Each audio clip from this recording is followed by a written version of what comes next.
So Apple TV, Steve Jobs referenced this. It's been called a hobby for Apple. Is it still a hobby, Phil? Well, I think they might have finally hit their price point. They brought it down to $99 from $229.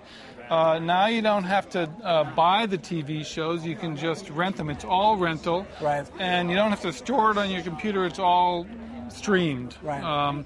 You got your movies. You got your for like $4.99. You got your TV shows for 99 cents. They made a deal with Netflix, so that if you're a Netflix subscriber, you got access to all their streaming, right? Yeah. If you got stuff stored on your computer, as long as it's not ripped off from BitTorrent, it'll play.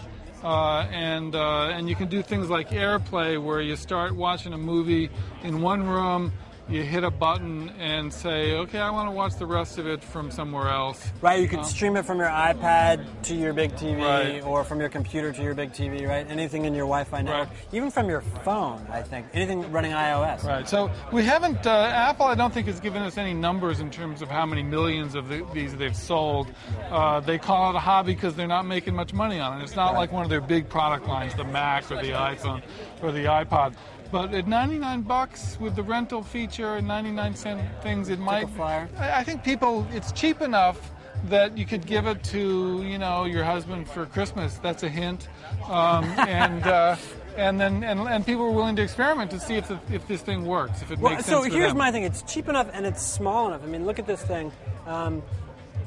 They could fit this, and other people already are into this. I mean, it's right, one step away. Right. And so, there's going to be lots of competition. Samsung, every sort of television maker out there in the world has got their smart TV program. A lot of them are being powered by Google and its Google TV approach. But I think, the next step is to just jam that into an actual television, and we go from there. Because I still think that there's this kind of intermediate step that we're in, that people who really like their TVs want a TV, they don't want a device. Right, I think that's probably right, and people have been saying Apple's going to make a television set at some point. They've been saying that for years. Right. I would love to see Steve Jobs take, that morass of television interface and make it as simple and clean as every other Apple device. He sort of called out, and he didn't reference them explicitly, but he was talking about Google and Intel and others, people in the computer industry who are trying to get into television.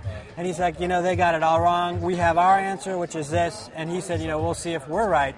But I think, like you say, he and Apple do such a good job on UI and kind of making sense of lots of disparate pieces of information and data and content that, please get on it quickly so we can all watch TV and be happy. Bottom line, still sort of an interim product, still kind of a hobby, but what they're saying is we learned a ton from selling the $229 version. Right. They're going to sell a lot more of these things at $99, and they're going to end up knowing more about how to build a good television set than anybody. And you want one under the tree anyway. Yeah, I'm ready for one. All right.